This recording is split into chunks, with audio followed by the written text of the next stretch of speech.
ఆయన దేవుని బిడ్డలారా, ఆయన కృప, ఆయన తోడుపాటు, ఆయన ఆదరణ మీకు సదాకాలము తోడై ఉండునుగాక.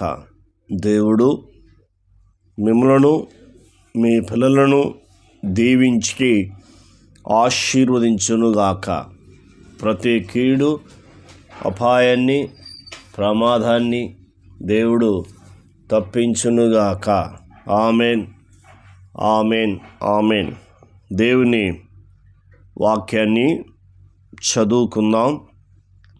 యెషయా గ్రంథము 49వ అధ్యాయము 15వ వచనాన్ని 16వ వచనం 2 వచనాలు చదివి ధ్యానించుకుందాం. స్త్రీ తన గర్భమున పుట్టిన బిడ్డను కరుణింపకుండా తన చంటి పిల్లను మరుచునా? వారైనను మరుచుదురు గాని నేను నిన్ను మరువను. చూడుము, నా అరచేతుల మీదనే నిన్ను చెక్కియున్నాను. నీ ప్రాకారములు నిత్యము నా ఎదుట నున్నవి. దేవుడికి స్తుతి మహిమ కలుగును గాక. ఆమెన్. మన రక్షకుడు మన ప్రభు అయిన యేసుక్రీస్తు కృప మీ అందరికీ తోడై ఉండునుగాక. ఆమెన్. యెషయా ప్రవక్త ఈ మాటలు రాసి తెలియపరుస్తున్నాడు. నిజమే.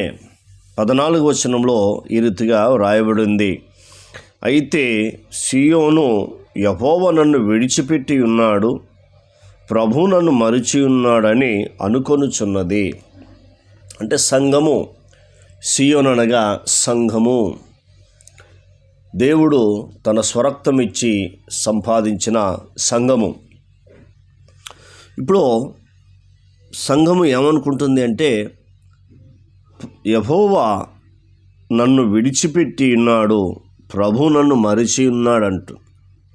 దేవుడు ఎప్పుడు కూడా మనను విడిచే దేవుడు కాదు, మరవడు అని పరిశుద్ధమైన గ్రంథం చెప్తా ఉంది. పరిశుద్ధమైన గ్రంథం మనకు తెలియపరుస్తూ ఉంది. యెహోషువ గ్రంథము 1వ అధ్యాయము 5 నుంచి 9 వరకు మీరు చదివితే, మోషేకు తోడై ఉన్నట్టు నీకు తోడై ఉన్నాను, నిన్ను విడువను, నిన్ను ఎడబాయను అని చెప్తాడు. ద్వితీయోపదేశ కాండము 31వ అధ్యాయము 8వ వచనం కూడా ఆయన ఈ రీతి చెప్తాడు, నిన్ను విడువను, నిన్ను ఎన్నడు ఎడబాయను అని చెప్పాడు. దేవుడు విడిచే దేవుడు కాదు, ఎడబాసే దేవుడు కాదని మనం తెలుసుకోవాలి.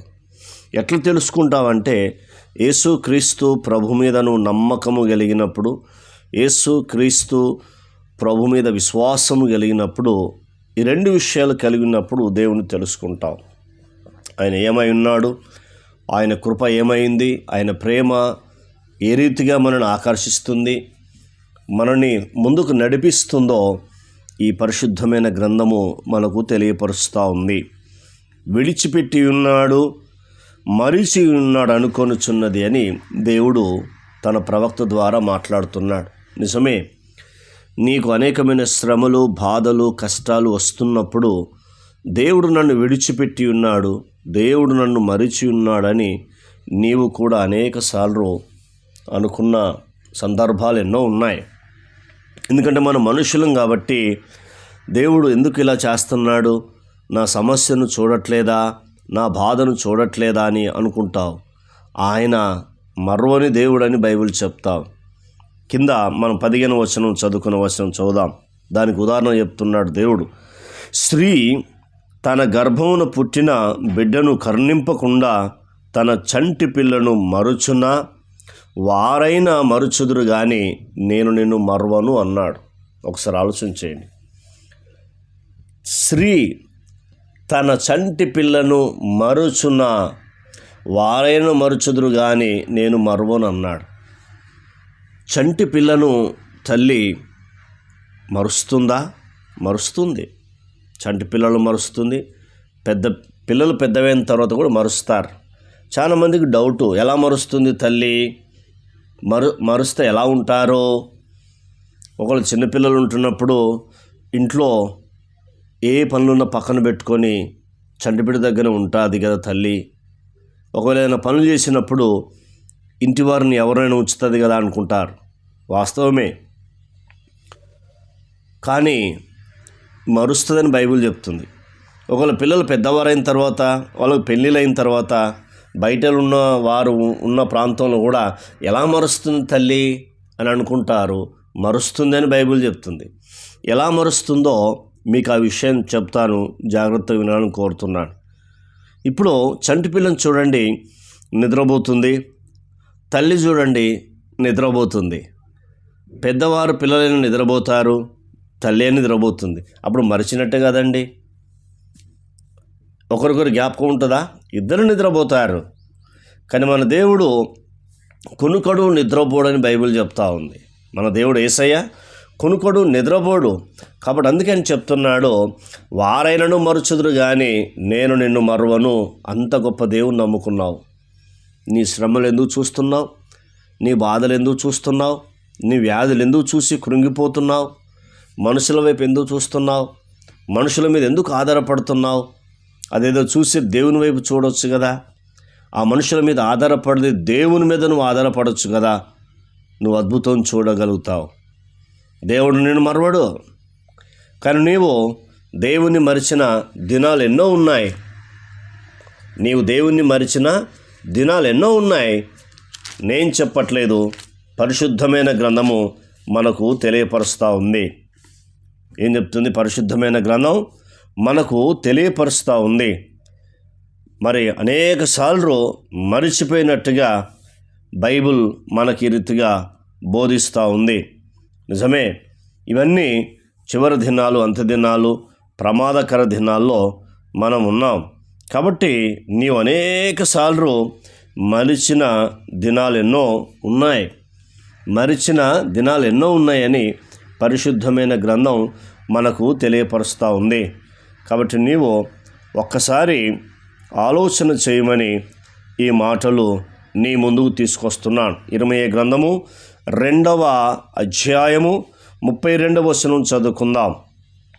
కన్యక తన ఆభరణలు మరుచున, పెళ్లి కుమారి తన ఉడ్డానమును మరుచున, నా ప్రజలు లెక్కలేనన్ని దినములు నన్ను మరిచి ఉన్నారు. ఎంత వేదంతో చెప్తున్నాడు చూడు. కన్యక ఆభరణాలు అంటే అసలు మరవదు. పెళ్లి కుమార్తె తన ఉడ్డానమును మరవదు, ఎందుకంటే ఇష్టం అవి. కానీ చెప్తున్నాడు, నా జనులు లెక్కలేని దినాలు మర్చిపోయారు. ఆదివారం రాని రోజులు ఎన్నున్నాయి? నీవు ఇంట్లో ప్రార్థన చేయని దినాలు ఎన్నున్నాయి? దేవుణ్ణి మర్చిపోయిన దినాలు ఎన్నున్నాయి? ఆదివారం పరిశుద్ధమైన దినం కదా, ఆశీర్వదించబడ్డ దినం కదా, నువ్వు మర్చిపోయిన దినాలు ఎన్నున్నాయి? ఒకసారి ఆలోచించి, దేవుడు నిన్ను మరవని చెప్తున్నాడు. మరి నువ్వు దేవుని మరిచేవా? నీ పాపని ఒప్పుకొని విడిచిపెట్టు, నిన్ను కనికరిస్తాడు, నిన్ను దీవిస్తాడు. ప్రార్థన. కన్న తండ్రి, నీకు వందనాలు.